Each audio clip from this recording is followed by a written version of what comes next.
Welcome back, everyone, to the Texarkana Bandits Dynasty here on College Football 26. And your Bandits are ranked 22 in the nation and finally look to have a test in the Sun Belt Conference play as the University of Louisiana Monroe's 5-3 on the year, 2-2 in conference. Now on paper, you look at the numbers and you go, okay, we should have this. It hasn't been like that this season, though. We've had our struggles at times. But let's take a look at the first college football playoff setup. No Bandits to be seen, but Tulane in there is the Power 5 school. No real surprise. They've kind of been that Power 5 program the last couple of years. Big news, though, in the conference standings. Southern Miss is 5-3, 3-1 in conference. That makes that game against Southern Miss even bigger now. If you win that, maybe we lock ourselves into a Sun Belt Conference title game. Now, as for the schedule, you see the matchups. Big one to watch. Southern Miss at the Raging Cajuns. We'll be keeping our eyes on that score if I see it during the game. That's definite. And also, JCP, one more game out, and he should be back next week just in time for Southern Miss. He would not miss that one, I'm sure. As the Warhawks have a couple injuries, only one real possible big one in Lloyd Church, the right guard. So that could be a big hit to their offensive line for a guy like Jadon Wright, their top running back and offensive playmaker. I mean, he's really good. At 232, he's big enough to take those hits and to deliver them himself. He's not the fastest guy on the planet, so you have to keep that in mind. But he can definitely run you over if you give him the opportunity. 7 touchdowns on the season, already over 1,000 yards on the year as well. So he's had a phenomenal season for the Warhawks this year. Defensively, Mike Shark is the top guy there, number 23 on the defensive side of things.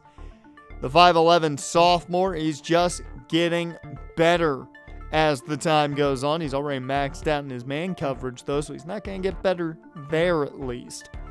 But he's a very solid player. This is a guy you don't want to throw towards, I would say. He doesn't have any picks on the year so far, but yeah, no, if the ball comes his way, it's just our luck that he'll probably get number 1 against us. As we head down to the field in Monroe, and it's going to be a fun matchup to watch. This has been a team that has given us slight fits before and has put us in a position where we're like, we shouldn't be losing here. Could be more of the same. We saw, of course, the Missouri State situation go all the way back to just a bit ago with Louisiana Tech. Anything is possible, giving us a challenge this year. But we are off in this one. Banfield kicks it away, and this is more than likely, yes, a kneel in the end zone as they'll take it out for John Zamora, the sophomore quarterback. Only 52% completion percentage, but they've got a young quarterback to lead the way for this offense with Jadon Wright as the leader there. 1st and 10. Zamora finds his man right off the bat and picks up 8. So a quick throw to the flats, gets him a good chunk, and now right to the left of Zamora. Hand off Jadon Wright, and he is stuffed. Chase Taylor comes through. So 3rd down and 2. Can we get an early stop here? Zamora to the air, misses his man entirely, and that's going to bring out an early punt. 3 and out off the bat for the Warhawks. As looking to return, Ryunosuke Woods takes this one, has a couple blocks. He's got space and a good return up to about the 40. Enter Headley Cantu, who has been absolutely shockingly good. He's been here through a lot of it, and he is surprising us entirely this year as running back 1, as he's going to lose one on his first carry. Certainly surprising there, as he hasn't done that a ton this season. As play action here, for Deuce. Just checks that one down. Not getting much there. Got the lost yardage back, and that's it. 3rd down and 10. Adams looking to throw, and hit as he throws, incomplete. And an injury here for the Warhawks. Also, how do we like the combination for the uniforms? The purple pants, white tops, and then we've got the midnight helmets. I like the midnight helmets on other gear. It's the first time I've tried the combination. It looks good to me. As a 2-yard pickup there. Zamora finds his man for the short pickup. 2nd and 8. He's back to the air again, but Fabian Vines says no. Sack for Fabian Vines, the sophomore who has been a menace already in his career. And remember, with him, they come in bunches, so I'm sure that's not the only time we're going to see him get to Zamora today. As looking for his man, finds him underneath. This is going to be a nice pickup, but not enough for the first down as Kellen Jepson is banged up. Jepson getting banged up a lot this season. We'll see how the rest of the game goes for him. 1st and 10. As delayed handoff, here goes to Headley Cantu to start this drive, and he makes up for the loss of 1 to start the last drive, picking up a 1st down off the draw. 1st and 10. Deuce, throw to the outside, goes to the time traveler. He's having a resurgence this season. Pick up a 5 there. 2nd down and 5. Looking to throw, plenty of time. That one off the mark, intended for the time traveler again. 3rd down and 5 now. Adams, hands off, Cantu, 1st and more. Good blocking, gets him room, and it's going to be a new set of downs. So Deuce takes the snap again. Screen set up here for Devin Washington. He goes nowhere, a loss of 3 there. 2nd and 13 in Warhawks territory. It's another quick throw out to the flats. This one for the swing does not work. 3rd and 15. Deuce, what you got in the arsenal here? It's a bubble screen, and Kyrie Brown picks up nearly all of it. It allows them to bring out the offense on 4th down. 4th and 2. Handoff, Cantu. He's got the 1st and more. You knew what they were going to do on 4th and short. 1st and 10. Adams. Play action here. Hit as he throws, incomplete again at the feet of a defender. 2nd down and 10. Adams keeps himself, and he's not going to have anything there, a loss of 1. 3rd down and 11. We've seen a handful of 3rd and longs already today. It's a screen setup. Cantu with a bit of room, not enough to get him the 1st, so they will have to settle for the Banfield field goal, but this one's off the mark, wide left. Once again, the kick meter and me, not friends this season. Or I should say, not friends this entire year. 1st and 10, as it is Jadon right on the screen. He's not going to find much, and Jepson banged up again. I would think this time he's going to be out for a little bit longer, maybe even the entirety of the ball game. So Harlan checks in immediately. Expect to see some D'Angelo Coco today if he's out, as that's a good tackle. So 3rd and 14. Zamora downfield. That one broken up. Little Mac with the spinal tap hit there. And we will take another punt. And at the end of 1, it may be just goose eggs on the board. There's nowhere to go for Cantu as we head to the end of 1. Double zeros as it remains tied. And the offenses have just not done anything.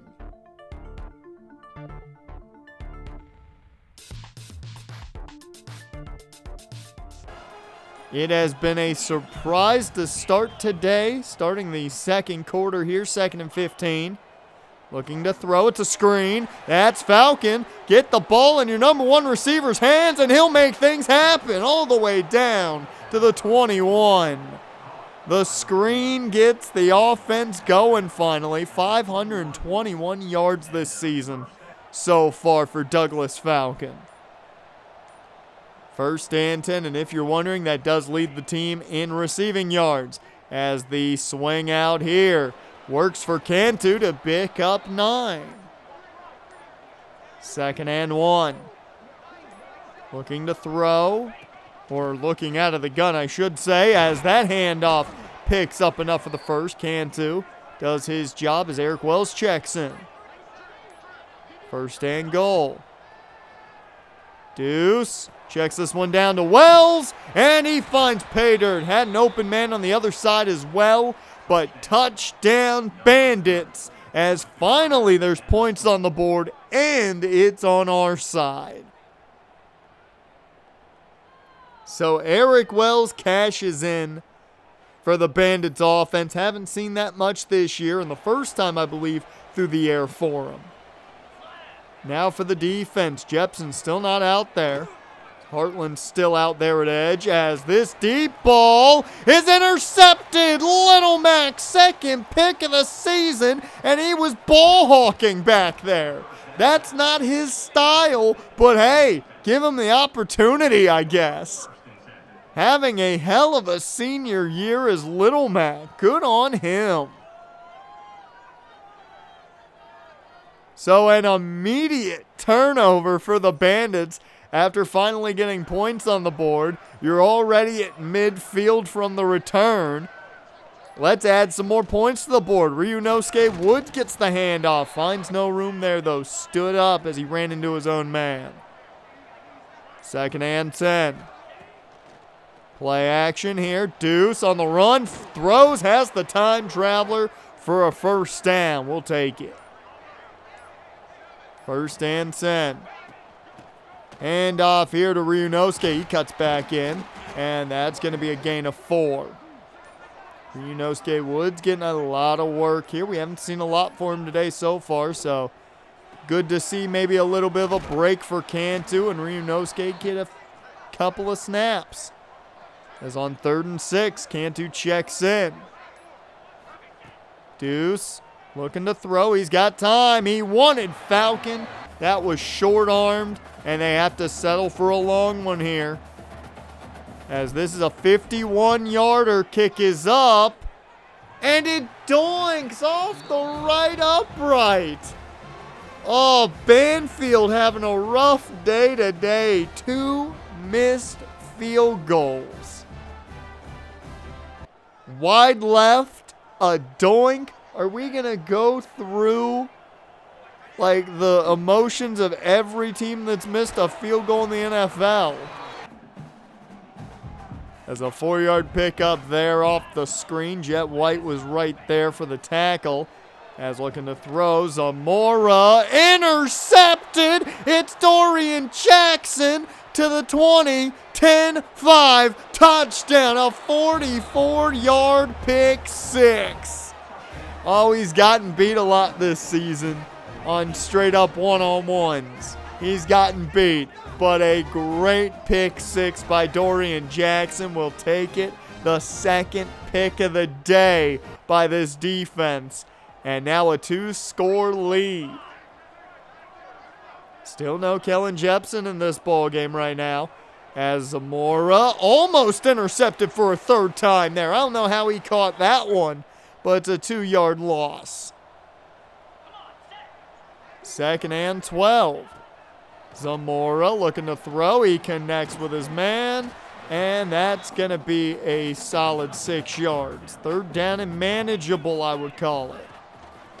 Zamora gets taken down as that was a group of defenders. Sterling in there with a handful of others as a big sack for Texarkana.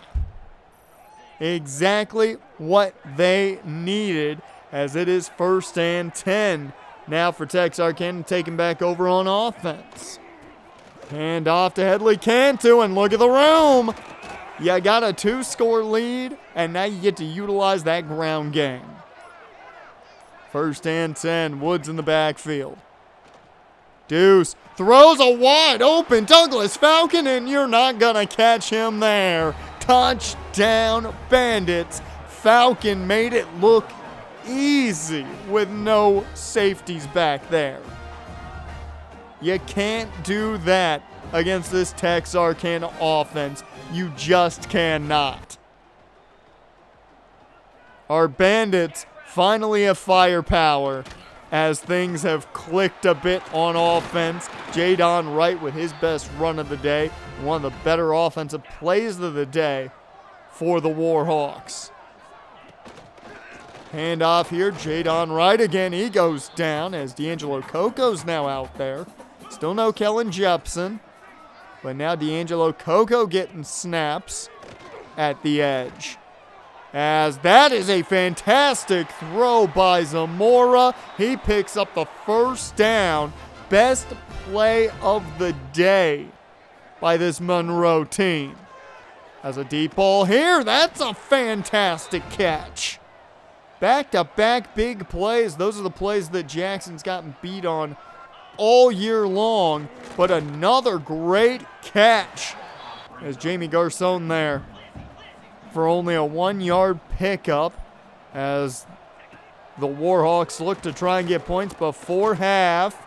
This one caught in the flats, and that's a big shot. Timeout taken by UL Monroe. And we're showing pressure. Drop back out of it. Zamora to the end zone. It's a touchdown. The Warhawks get on the board as Texarkana gives up the passing touchdown. He just got wide open in the middle of the zone. Randy Duval making the play, but it left 32 seconds. We do have a hell of a leg in Banfield. He's missed 2 kicks today, but he does have a hell of a leg. As Ryunosuke Woods gets a couple there. We'll take it. Not enough for the 1st down, but 25 seconds left. 2nd and 2. Underneath, that's Kyrie Brown trying to get the sideline. He will stop the clock at 20. Still got a long way to go before I think we're in field goal range, though. As underneath, that's Douglas Falcon for the 3rd time today. Timeout taken. He's got 85 on the day. 2nd and 2. Adams looking to throw. Should have just checked it down, but throws it away. And that is going to be 3rd down and 2. 10 seconds left. Adams takes the shot to the time traveler. Does not get it. And on 2nd and 2, the offense is out here. And Adams goes down as he tries to run for the 1st down. I'm an idiot. That play call was stupid. Why I thought I could just run for the 1st down and, kill 6 seconds or whatever. Maybe put us in a spot to get one more play. I'm an idiot. I was an idiot. Fully terrible play call. It gives them an opportunity now at a 59-yarder. And it doinks off the upright. That close to giving up 3 points in the momentum. I'm an idiot, but it's 21-7 at half. And Douglas Falcon's having a great day. 3 catches on 5 targets, 85 yards, and an easy touchdown for the number 1 wideout of Texarkana. Now, some negative news. Brian Toledo favoring USC. Feels like he might make a decision soon. That visit may never happen. And losing out on another corner would suck. As Sterling Hemphill, this fight is getting closer and closer as Texas Tech has the lead there. Week 12's his visit. Once again, we don't know if a visit's even going to happen. Now, I did add some new 4-stars that weren't getting a lot of looks, so I figured we'd talk about Devontae Vaughns as he's been added at wide receiver. I'm sure we'll touch on those 4 stars as the weeks go on. 21-7, some stupidity to end the half, but hey, We're on top by 2 scores, and we get the ball after half. All we got to do is add to that lead.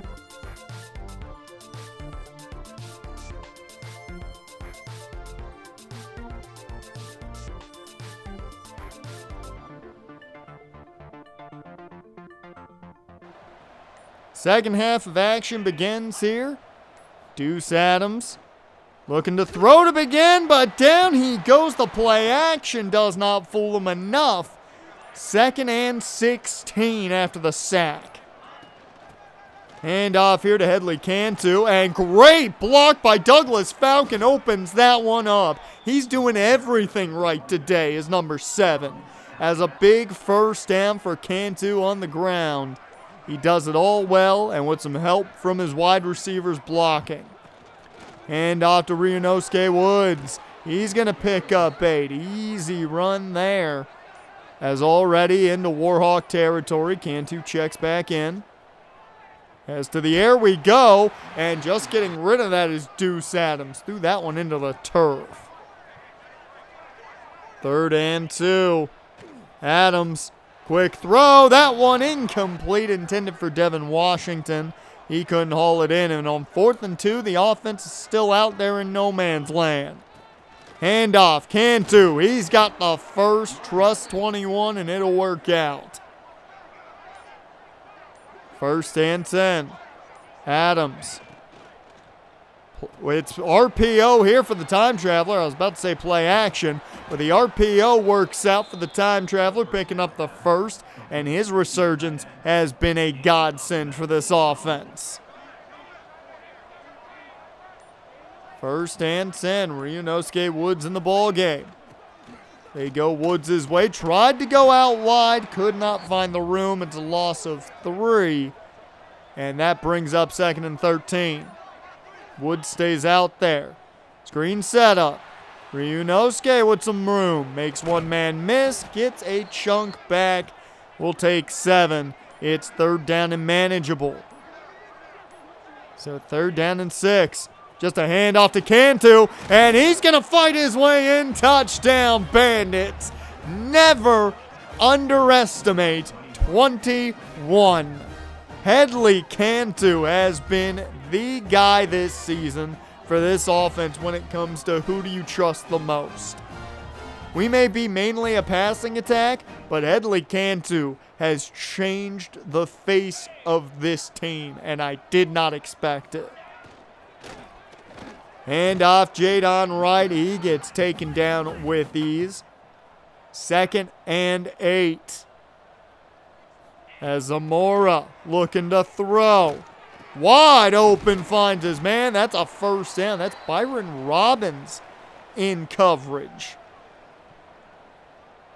As Lynn Genus banged up. It's interesting to see that for some reason, Robbins is out there on the outside. Good break up there by Little Mac, getting the hit there to force that incompletion. 2nd and 10. Handoff goes to Wright. He's taken down quickly. Chase Taylor, the first man there with Monte Weaver. 3rd down and 9. Zamora. Pressured, he throws this one long, and it's broken up. Rutherford in coverage. And that'll force another Warhawks punt. 1st and 10. Adams underneath. The time traveler picks up the first off the crossing pattern. And that right there is 200 completions on the year for Deuce Adams.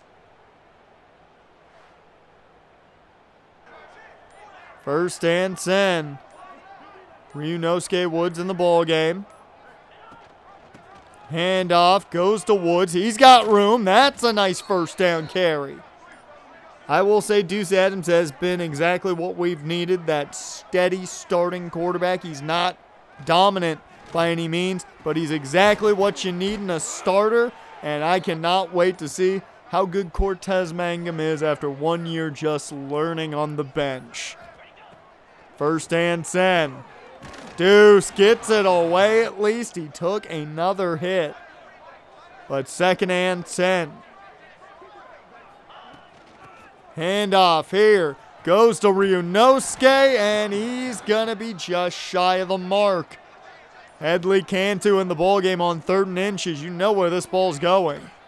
21 has the first and more. Even threw a shoulder there on a defender. He's literally doing everything for this team this season. He's going to throw a touchdown maybe at some point. I doubt that. As speaking of doing everything, there's Deuce Adams in the end zone on the ground. Touchdown Bandits. And the route is on.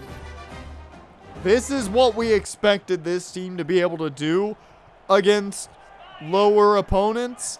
And finally, we're seeing it consistently. Jadon Wright goes nowhere there. Lyle Horner right there on top of him. 2nd and 11. Over the middle and over the head of his intended target. 3rd down and 11 now. Another 3rd and long here for the Warhawks. As Amora finds his man on the sideline. 1st down Warhawks as they connect. 1st and 10. 3rd quarter almost done here as that's a catch 95. I'm sorry, are you a tight end, offensive lineman? What are you with the number 95? I'm sorry, what? As Jadon Wright carrying this one, his biggest play of the day, all the way inside the red zone down to about the 15 as we head to the 4th and final quarter of action. Throw up those 4s. It's 35-7. I don't think that this outcome is in question. However, what I saw Sunday could make me think different.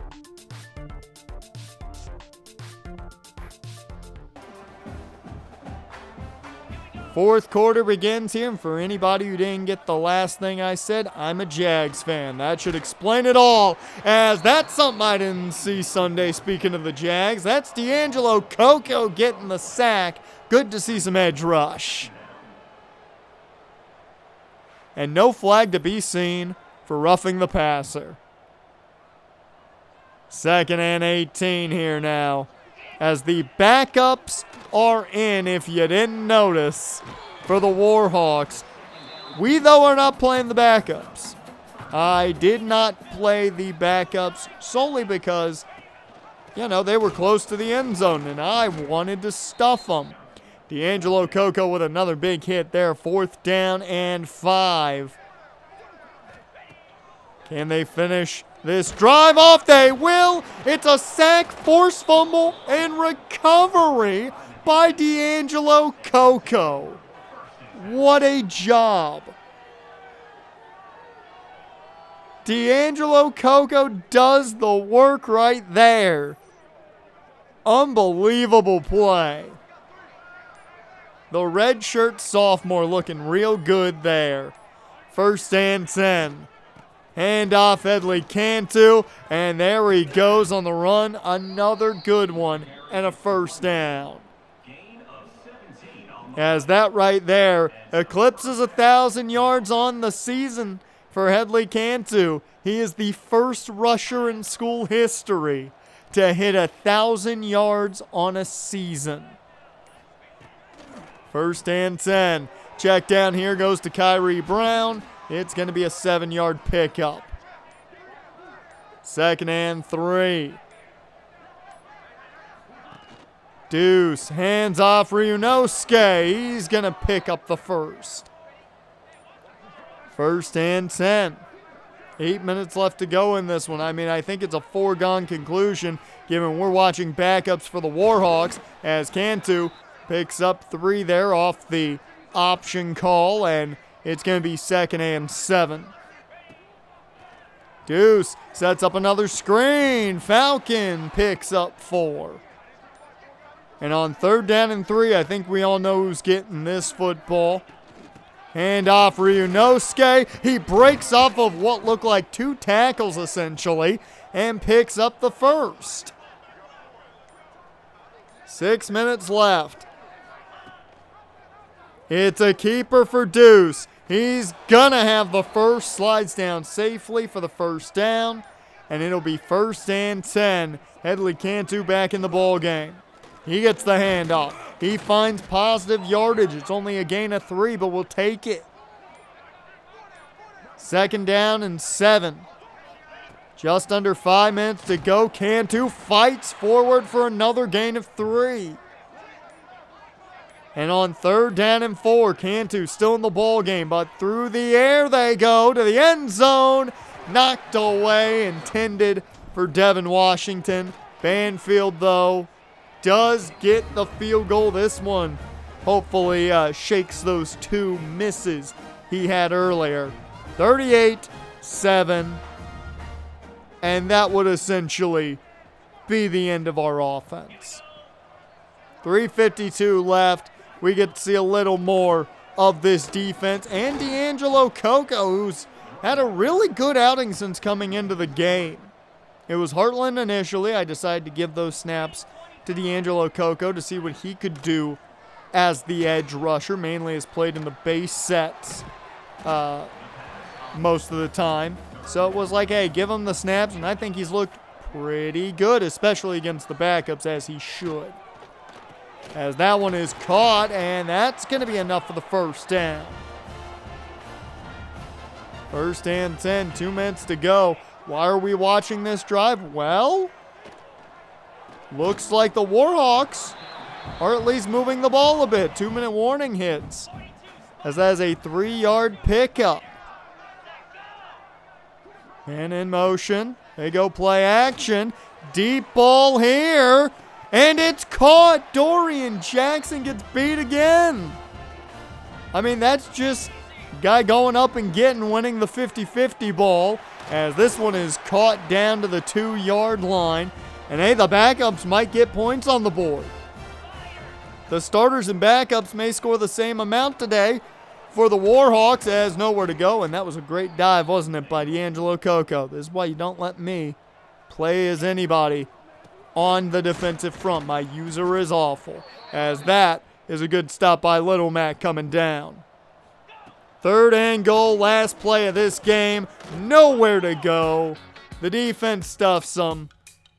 We dominate 38-7. It was never a thought that the Warhawks were going to really compete after halftime. Not even a thought. 20 of 30 for Deuce Adams, only a $199 through the air, 2 touchdowns, no interceptions, 66% completion. I mean, he did quite well today. But Headley Cantu, 16 carries, a $137. Weirdly enough, this offense runs through Headley Cantu, and that's not what I expected it to be this season. I thought it would be a Deuce Adams passing attack. Falcon had a great day in that regard, 4 catches, 89 yards, and a touchdown. But it has certainly been the Headley Cantu show most of the season. Chase Taylor leads us in tackles this week with 9 total tackles, 4 for a loss, and 2.5 sacks for D'Angelo Coco. Only 1 for Fabian Vines. They normally come in bunches, but not this week. And half a sack for Rutherford and Sterling. The 2 picks. Little Mac gets another on the year. You love to see it. And Dorian Jackson's pick 6 there. A big one for him. And D'Angelo Coco, well, he's the Defensive Player of the Week for the Sun Belt Conference. Good on him for that one. Didn't see that coming. But it's a big win and some big momentum. Next week is the game we always have circled. The Southern Miss Golden Eagles. We've never beaten them. I feel like it's time to change the script on that one. If you enjoyed, like, comment, subscribe, all that good stuff. And I will see you next time.